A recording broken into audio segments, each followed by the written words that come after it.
Le M4 Sherman est le char le plus produit en grande quantité pendant la Seconde Guerre mondiale, toutes versions confondues.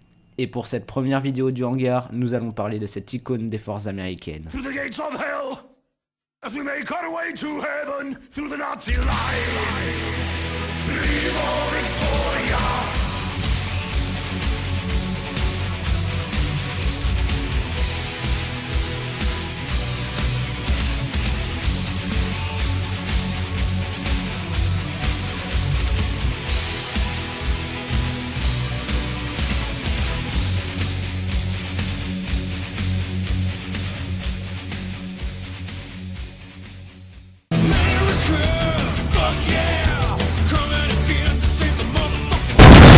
À la fin de la Première Guerre mondiale, l'US Army est équipé de chars Renault FT ou de sa version construite sous licence, le M1917, mais aussi de quelques chars anglais.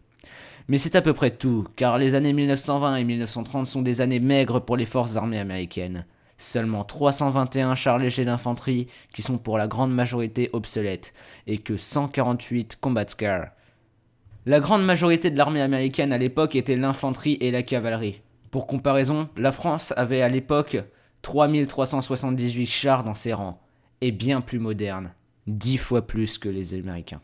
Mais suite à la menace mécanisée allemande et la défaite française en 1940, les forces américaines se décident enfin de construire une vraie armée mécanisée. Enfin, on est quand même passé par le M3 Lee entre temps. Cette course à l'armement a créé deux nouveaux critères pour la fabrication du char. Les Américains ont besoin d'un char fiable, peu cher et facile à produire en masse. Le M4 est né. Le M4 est conçu à une époque où l'armée américaine considère que la mission principale du char est de construire des percées sur l'arrière de l'ennemi.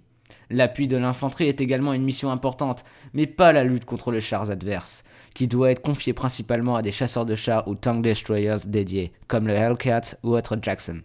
Cette philosophie conduira l'US Army à choisir pour le M4 un canon de 75 mm, efficace pour les missions d'appui, mais qui se révélera rapidement insuffisant pour lutter contre les chars allemands toujours plus puissants auxquels il sera confronté à partir de 1943.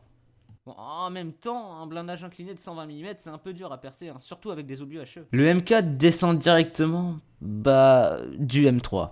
Le M4 héritera donc de la haute silhouette de cette bouse de M3 Lee.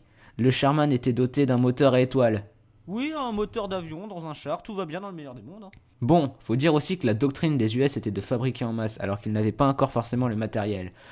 Alors pour suivre le rythme, les ingénieurs ont pris ce qui leur passait un peu sous la main, en attendant la production de masse du moteur V8 Ford de 500 chevaux.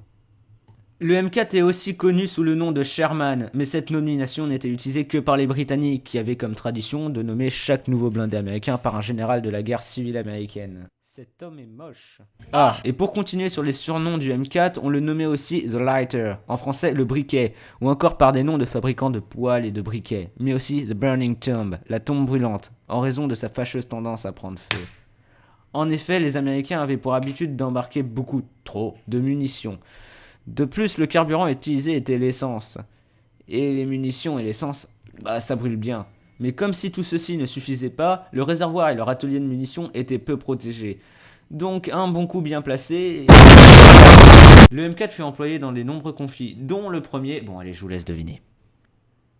La Seconde Guerre mondiale, bravo, vous êtes tous des génies. Mais il fut utilisé plus tard, notamment pendant la guerre de Corée, mais aussi dans les conflits israélo-arabes, où les Israéliens avaient leur propre version du M4, de conception française, le Super Sherman.